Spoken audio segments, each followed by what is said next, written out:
Donc les Juifs ne sont pas, les Juifs ne sont pas les 144 000. Les 144 000, c'est le peuple noir qui a été mis en esclavage pendant 400 ans. Et c'est lui qui est appelé justement à sortir de Babylone. Bien sûr, tout Israël a été emmené en déportation à Babylone. Qu'est-ce que j'appelle tout Israël? C'est-à-dire tout le peuple noir. Enfin, une grande partie a été emmené en déportation, le reste a été mis en esclavage dans son propre pays. Mais tout Israël ne représente pas les 144 000. Israël, bon, c'est quoi? L'expérience du peuple d'Israël, c'est quoi? Israël, c'est quoi? C'est un homme qu'on appelait Jacob. Et cet homme, il est arrivé donc chez son oncle Laban, il a fait 7 ans d'esclavage pour avoir une femme. Et ensuite, comme son oncle l'avait trompé, il lui avait donné une autre de ses filles que celle qu'il avait demandée, il a fait encore 7 ans d'esclavage pour avoir celle qu'il avait demandée. Il a porté le nom d'Israël. La première expérience de sa famille, c'est d'être descendu en Égypte et puis d'avoir été mis en esclavage. Israël, c'est un mot qui symbolise en fait un peuple mis en esclavage, tout simplement. Donc quand on parle d'Israël dans l'Apocalypse, on est en train de parler d'un peuple qui, durant l'ère chrétienne, a été mis en esclavage, et particulièrement 400 ans. Et il s'agit, et il n'y en a qu'un, c'est le peuple noir. Donc c'est tout Israël. Mais qui sont les 144 000? Eh bien, ce sont surtout ceux qui auront le courage de sortir de Babylone et de refonder Jérusalem. Donc, de refonder le véritable christianisme. Voilà. Donc, où doit apparaître l'épouse de Christ? Dans le prophète Ésaïe, il nous dit « Ils élèvent leur voix, ils poussent des cris d'allégresse des bords de la mer. Ils célèbrent la majesté de l'Éternel. Glorifiez donc l'Éternel dans les lieux où brille la lumière. Le nom de l'Éternel, Dieu d'Israël, dans les îles de la mer. De l'extrémité de la terre, nous entendons chanter gloire au juste. Mais moi, je suis perdu, malheur à moi. Les pillards pillent et les pillards s'acharnent au pillage. » Alors, si vous relisez tout ce chapitre, eh bien, c'est Jérusalem, la Jérusalem terrestre, celle qui se trouve en Palestine, qui est en train de parler. Et comme il est dit là dans la dernière phrase, elle est mise au pillage. Vous voyez, tout le monde veut s'arracher Jérusalem aujourd'hui.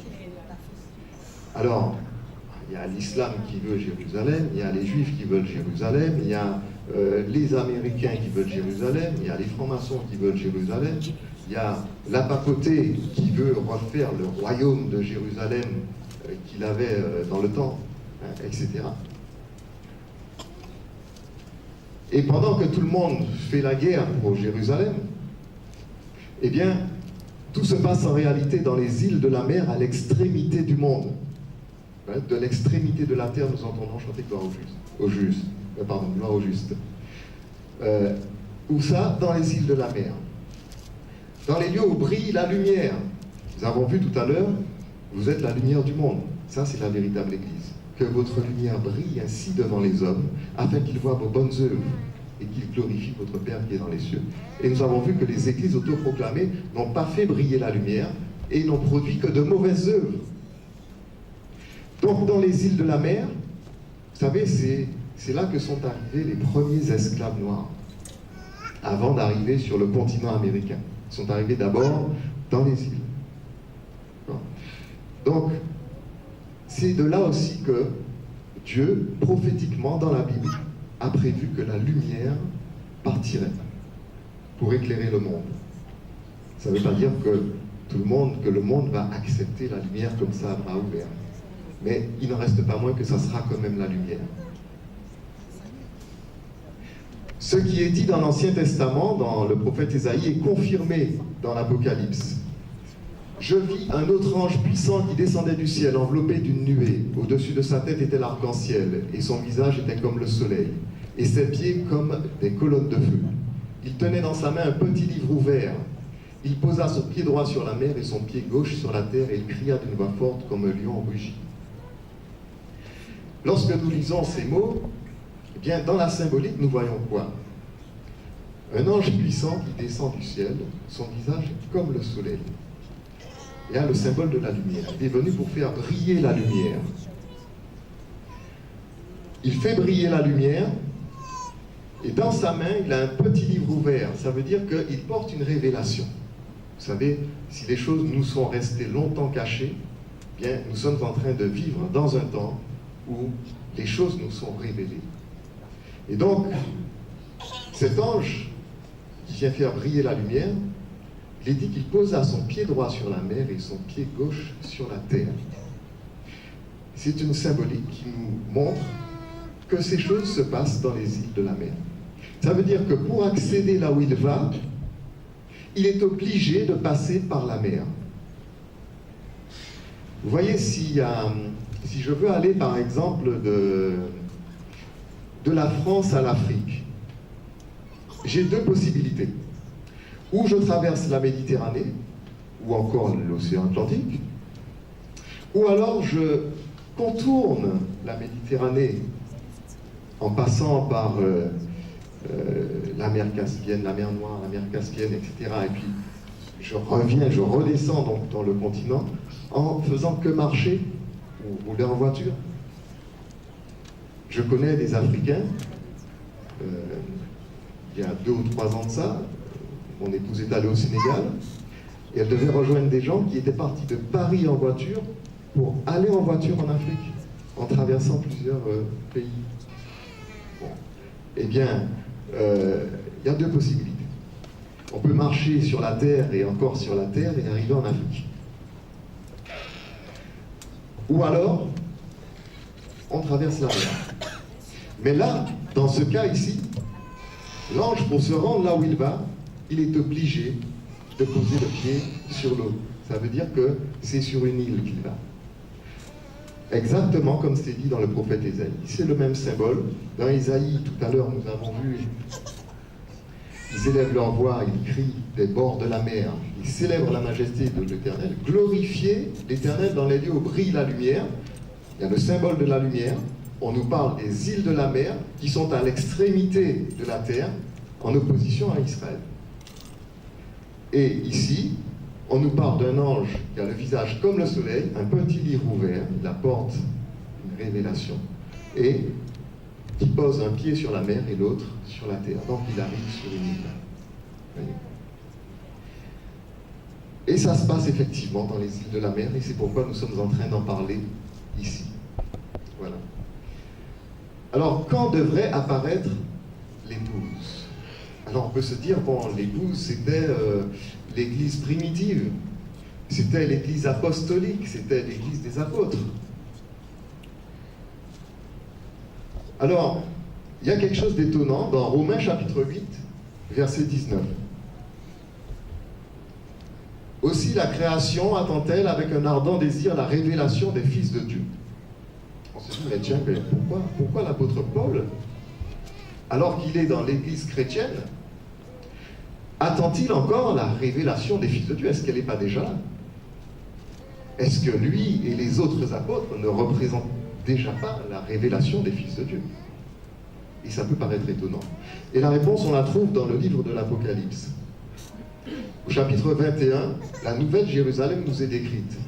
Vous voyez ici, là, il y a une muraille tout autour, 12 fondements, donc des fondements, et puis des portes qui sont en forme de perles.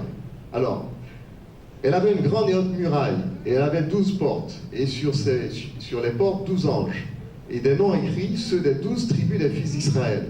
À l'Orient, 3 portes, au Nord, 3 portes, au Midi, 3 portes, et à l'Occident, 3 portes. La muraille de la ville avait 12 fondements, et sur eux, les 12 noms des 12 apôtres de l'agneau. Donc vous voyez que les apôtres, ou l'église apostolique, est placée au même endroit que les 12 tribus d'Israël, sur la muraille qui entoure la ville, qui elle est représentée par un cube, et la ville nous est décrite après. La ville avait la forme d'un carré, sa longueur était égale à sa largeur. Il mesura la ville avec le roseau et trouva 12 000 stades, la longueur, la largeur et la hauteur en étaient égales. Et cette ville, nous avons vu donc 12 000 stades, un cube, donc 12 arêtes, 12 fois 12 000, 144 000. Et c'est cette ville qui représente la révélation des fils de Dieu, qui représente la nouvelle Jérusalem, qui représente l'épouse de Christ. La muraille autour, eh bien, il y a 12 éléments qui sont les 12 tribus, les 12 portes, et les 12 fondements qui sont les 12 apôtres.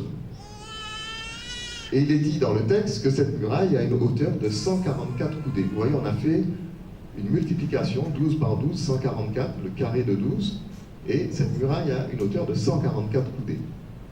Donc ça représente deux époques.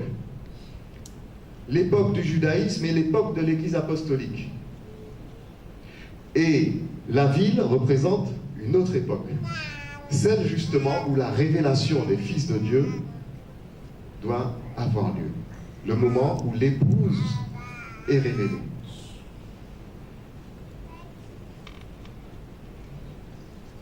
Donc l'Ancien Testament annonce le moment où l'épouse sera révélée. Il nous est dit, il me dit 2300 soirs et matins, puis le sanctuaire sera purifié.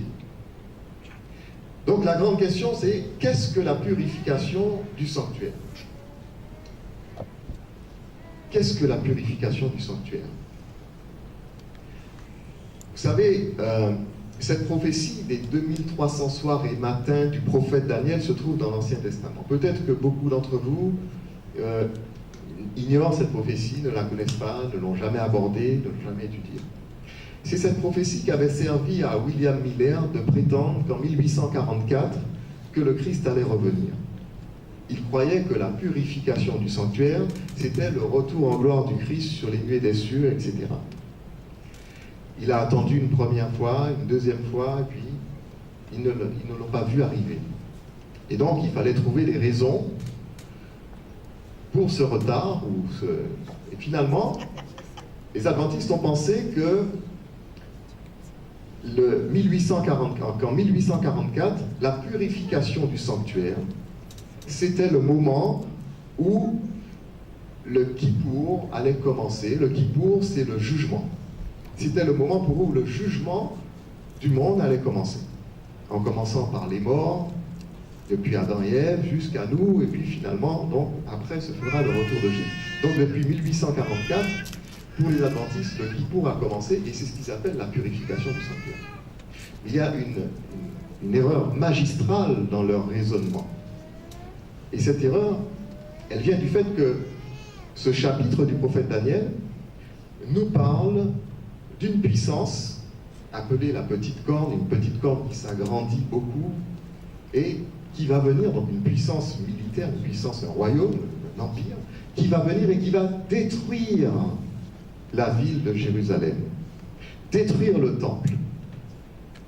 Alors ce qu'il faut savoir, c'est que dans la Bible, lorsqu'un temple est bâti, avant qu'il ne soit mis en service et qu'il ne puisse servir justement à présenter des offrandes à Dieu, il faut d'abord que ce temple soit purifié. Donc, purification du sanctuaire veut dire qu'un temple va être mis en service, qu'il a été bâti, construit et qu'il va être mis en service. Quand un temple a été souillé, par exemple, par des idoles, ou bien qu'on a donc saccagé, etc., donc, et qu'on va le remettre en service, ils vont faire aussi la purification du sanctuaire. Donc on va voir que du temps d'Ézéchias, par exemple, eh bien, le temple, il y avait eu des idoles qui avaient été mises dans le temple, donc Ézéchias va faire la purification du sanctuaire avant de recommencer à faire des offrandes à l'Éternel dans ce lieu. Mais on va voir que du temps de Moïse, vous voyez, quand Moïse, si vous lisez Exode 40, Dieu donne à Moïse des instructions pour dresser le tabernacle.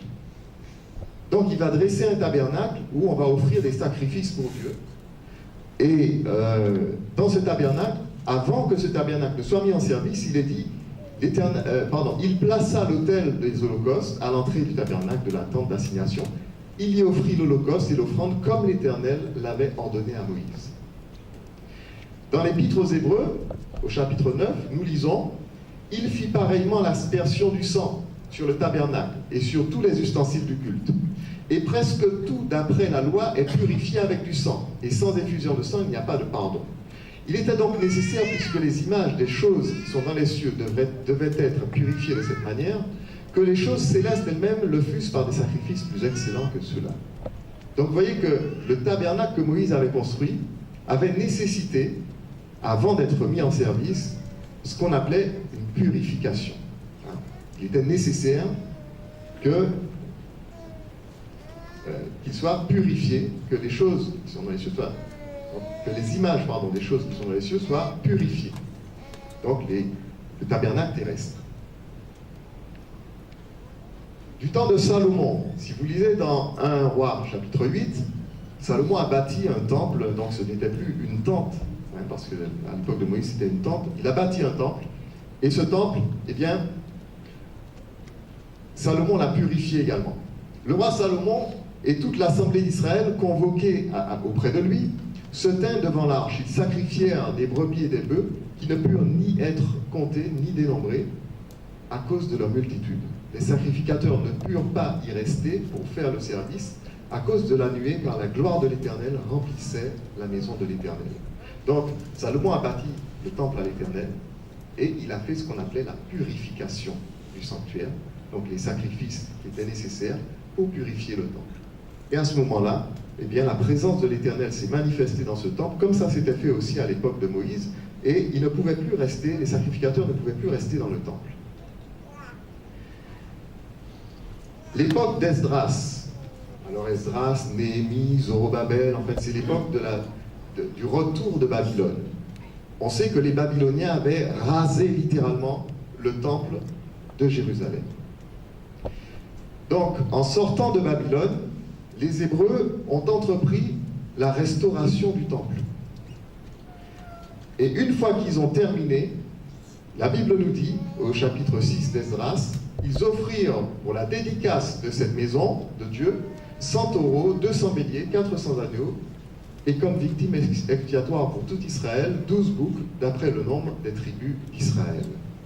Donc vous voyez que chaque fois qu'un temple est construit, bâti, mis en service, eh bien, il y aura purification du sanctuaire. C'est ce qu'on appelle réellement la purification du sanctuaire. Et donc, lorsqu'il est dit 2300 soirs et matins, puis le sanctuaire sera purifié, le mot traduit par purifié, c'est le mot tzadaka, qui signifie en hébreu justifié. Et justement, le sang des agneaux, d'après le rituel juif, servait à justifier. D'accord ? Alors, dans ce temps où nous vivons, une petite corne, la petite corne, donc une certaine puissance, l'Empire romain et ensuite la papauté, etc., ont littéralement détruit le christianisme, détruit la pensée judéo-chrétienne, la véritable. Les Juifs avaient déjà commencé ce travail de destruction. C'est pourquoi Jésus les appelle la synagogue de Satan. Et le faux christianisme a achevé ce travail. L'Empire romain a détruit le temple de Jérusalem 40 ans après la crucifixion du Christ. En l'an 70, Titus, général romain, va raser le temple à Jérusalem. Et donc, dans cette prophétie des 2300 soirs et matins, il est dit que ce temple resterait pendant 2300 soirs et matins. Alors, c'est symbolique parce que ça représente 2300 ans, nous allons le voir. Et bien que ce temple resterait foulé aux pieds. Et qu'au terme des 2300 soirs et matins, puis le sanctuaire sera purifié, justifié. D'accord ? Il sera justifié. Mais vous voyez, ce sanctuaire qui est justifié, ça ne sera pas à Jérusalem. Ça sera la nouvelle Jérusalem. Et c'est dit dans l'Apocalypse. Réjouissons-nous et soyons dans l'allégresse et donnons-lui gloire, car les noces de l'agneau sont venues et son épouse s'est préparée. Il lui a été donné de se revêtir d'un fin lin éclatant pur, car le fin lin, ce sont les œuvres justes des saints. Dikaiomata en grec, qui signifie les justifications. Le même mot que tzadaka en hébreu dans le prophète Daniel. Donc, l'épouse. Qu'est-ce qu'on appelle l'épouse? Je le rappelle, au chapitre 21 de l'Apocalypse, c'est la nouvelle Jérusalem qu'on appelle l'épouse. Cette nouvelle Jérusalem qui est représentée par une pierre de jaspe, donc une pierre brune. Bon. Comme une femme qui a été mise en esclavage 400 ans, donc qui a des dimensions qui représentent 144 400 ans d'esclavage. Eh bien, il est dit là, son épouse s'est préparée, il lui a été donné de se revêtir d'un fin lin éclatant pur, car le fin lin, ce sont les justifications des saints. Vous savez, dans le rituel judéo-chrétien, biblique, le vrai, eh bien, le sang, justement, des agneaux sert à procurer la justification. Celui qui avait péché confessait ses péchés sur la tête de l'agneau, qui était mis à mort et qui se substituait à lui pour le châtiment. Et le sang versé justifiait le coupable qui avait reconnu sa faute et qui avait décidé d'aller de l'avant et désormais de marcher, de chercher à marcher dans la droiture. Alors tout ce qui est fait de main d'homme devait être purifié avant que Dieu n'en prenne possession. Dieu avait ordonné à Moïse de construire le tabernacle et lui avait donné les dimensions exactes, il avait choisi des hommes pour le construire, il leur avait donné son esprit pour leur donner des talents pour construire ce tabernacle. Une fois qu'il l'avait terminé, on aurait pu penser, bon, mais tout est parfait, ils ont tout fait d'après ce que Dieu a demandé, donc il n'y a rien à reprendre, Dieu peut venir s'y asseoir. Eh bien non, il fallait avant tout qu'il soit justifié, parce que c'est la main de l'homme qui l'a fait, pour que ce temple soit justifié. Pareil pour le temple de Salomon. Eh bien, la nouvelle Jérusalem, de la même manière, il faut qu'elle soit agréée de Dieu. Et comme cette nouvelle Jérusalem ne représente pas simplement une bâtisse, un édifice construit par Dieu dans le ciel, mais aussi une église qui se trouve sur terre, un peuple qui se trouve sur terre. Et c'est pourquoi il a ces dimensions-là qui représentent 400 ans d'esclavage. C'est pourquoi elle est représentée par une pierre de jaspe, comme une personne, une femme. Une femme, ça représente dans la Bible celle qui donne naissance au peuple. Eh bien, il fallait effectivement qu'elle soit justifiée pour devenir l'épouse de Dieu et que Dieu vienne habiter en elle. Donc, la purification du sanctuaire dont nous parlons, c'est le moment où Dieu choisit sur cette terre quel peuple sera son épouse, à quel peuple il donne la lumière pour porter la bonne nouvelle à tous ceux qui sont sur la terre. La Bible dit que Dieu prend les choses faibles du monde pour confondre les fortes, celles qui ne sont pas pour confondre celles qui sont, que les premiers seront les derniers seront les premiers. Et quand Jésus dit, celui d'entre vous qui aura fait ces choses au plus petit de mes frères, c'est à moi qu'il l'a fait, vous comprenez que, eh bien, ce qu'on a fait aux esclaves, aux Amérindiens, etc., eh bien, c'est à Jésus même que ça a été fait. Et quand Jésus choisit ceux qui ont été humiliés pour porter la lumière, ce n'est pas pour rien. C'est parce que quand on est trop haut placé, on ne voit pas bien ce qui se passe par en bas. Mais quand on est en bas et qu'on regarde les grands, comment ils agissent, ben, on commence à comprendre la différence entre l'amour et puis l'égoïsme. Et nous sommes bien placés, justement, pour ouvrir les yeux de Babylone la Grande, pour lui faire comprendre qu'elle n'a jamais prêché le message de la Bible sur terre. Ce message, Jésus a dit dans la Bible, tu aimeras ton prochain comme toi-même. C'est le premier et le plus grand commandement. Il a dit ça. Alors quand je dis ça, on m'a dit non, le premier c'est pas ça, c'est tu aimeras le Seigneur ton Dieu de tout ton cœur, de toute ton âme, toute ta force, toute ta pensée. Ok. Mais il dit, voici le second qui lui est semblable. Tu aimeras ton prochain comme toi-même. Et Jésus l'a ajouté, ne faites point aux autres ce que vous ne voudriez pas qu'on vous fasse. Ce n'est pas ce message qui a été prêché par l'Occident chrétien pendant tous ces siècles-là. Mais nous, qui avons purgé, qui en avons pâti, nos ancêtres qui en ont pâti, et nous qui sommes là, qui continuons à en souffrir, nous savons quel besoin ce monde a d'un véritable amour.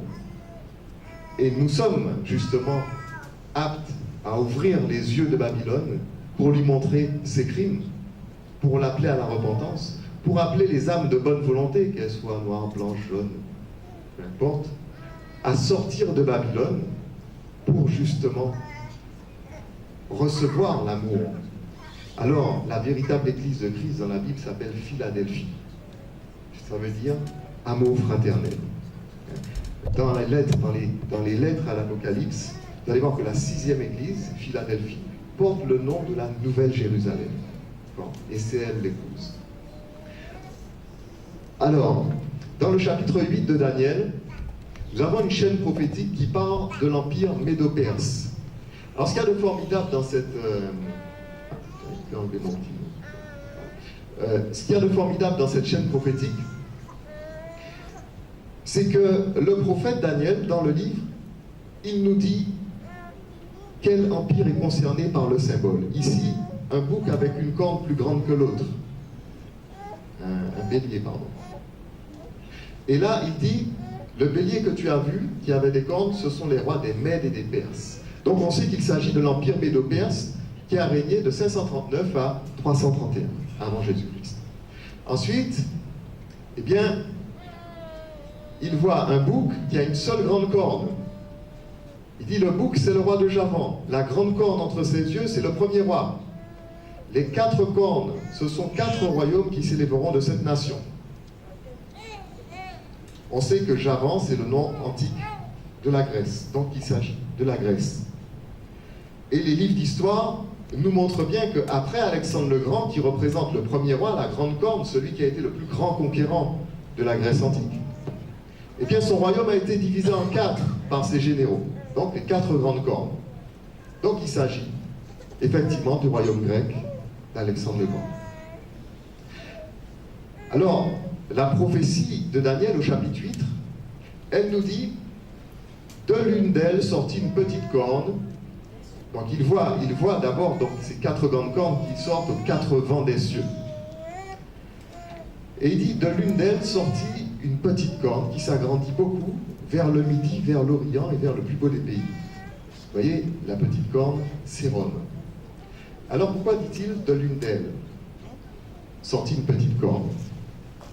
En fait, en hébreu, il voit d'abord les 4 cornes sortir des 4 vents des cieux. Mais en hébreu, vent, c'est féminin. Et donc, vent, ça représente à la fois un instant, un moment, mais en même temps, les 4 points cardinaux. Daniel voit les 4 grandes cornes sortir des 4 vents des cieux.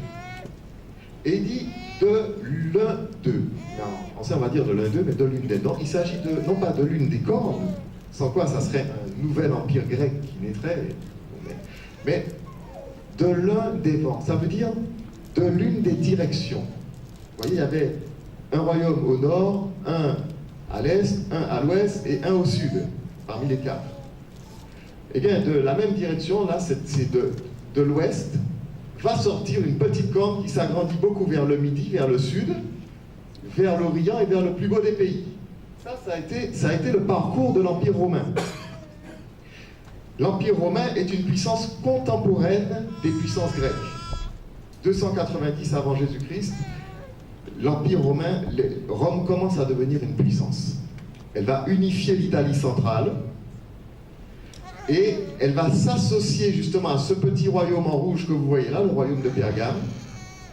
Et Rome va, à ce moment-là, défendre Pergame contre les autres puissances grecques et va prendre possession, en fait, de toutes les puissances grecques. Le roi Attal III de Pergame va faire une donation de son royaume à l'Empire romain.